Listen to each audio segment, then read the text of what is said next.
अब आया आपका हैज, हैज पास है। इसके बाद आया हैव, हैव पास है। अब आया हैड, हैड पास था या पास थी। हैड होता है हेड होता है सर। इसीलिए मैं बोलती हूँ कि आपको इन वर्ड्स की स्पेलिंग भी याद करनी है और इनकी हिंदी भी याद करनी है। अगर आपने इनकी हिंदी और इनकी स्पेलिंग सही से याद कर ली, सही से समझ ली, तो आप समझ पाओगे कि कौन सा वर्ड किस सेंटेंस पे कहाँ पे लगेगा। इसके बाद आया will have, will have pass होगा या पास होगी।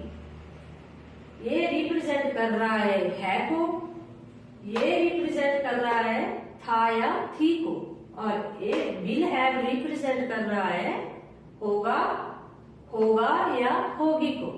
इसके बाद आया बिकॉज,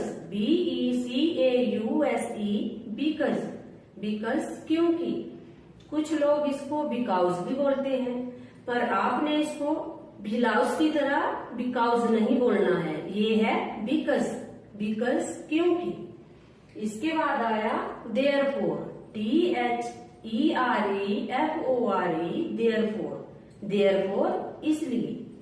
देयरफॉर इसलिए। फिर इसके बाद आया नाउ,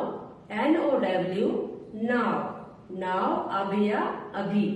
देन, देन तब या फिर। देन तब या फिर। इसके बाद आया आफ्टर दैट,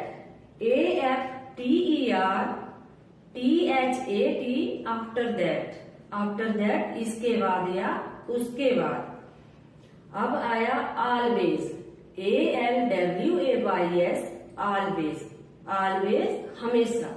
ऑलवेज हमेशा। तभी तो मैं बोलती हूँ कि इन वर्ड्स की स्पेलिंग और इनकी हिंदी को अगर आपने सही से समझ लिया, सही से याद कर लिया, तो आपको इंग्लिश बोलने से कोई नहीं रोक सकता। आपको इंग्लिश पढ़ना भी आएगी और इंग्लिश बोलना भी आएगी। इसके बाद आया नेवर, नेवर कभी नहीं। समटाइम, समटाइम थोड़ा समय, समटाइम्स,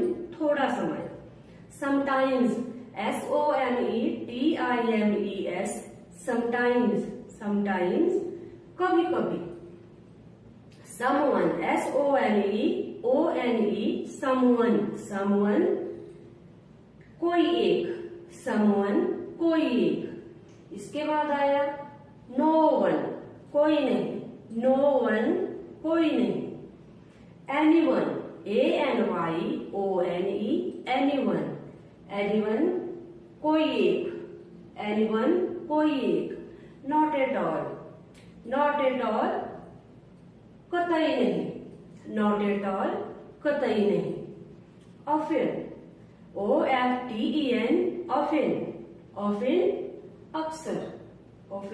अक्सर।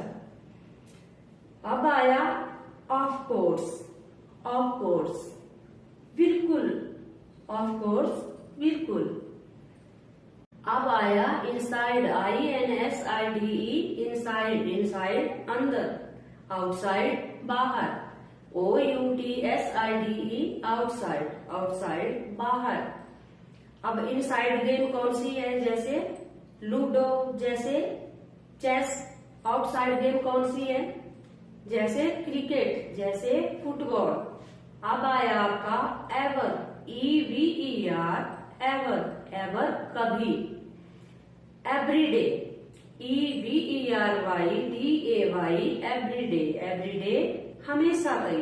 एवरीडे हमेशा तैयार।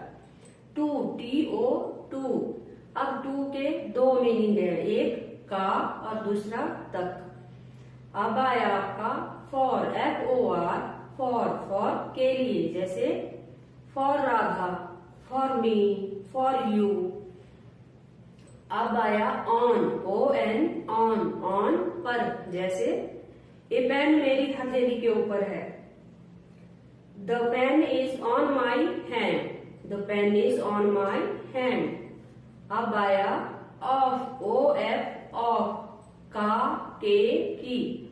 जैसे रूम का ताला, ताले की चाबी, या घर के कमरे। यहाँ पे का, के, की का यूज हुआ। अब आया इनटू, INTO, इनटू, इनटू में से। जैसे फ्रॉक तालाब में छलांग लगाता है और दूसरे किनारे चला जाता है, वो डूब के गया। जैसे कोई स्विमिंग पूल में जंप लगाता है और सामने किनारे भी चला गया।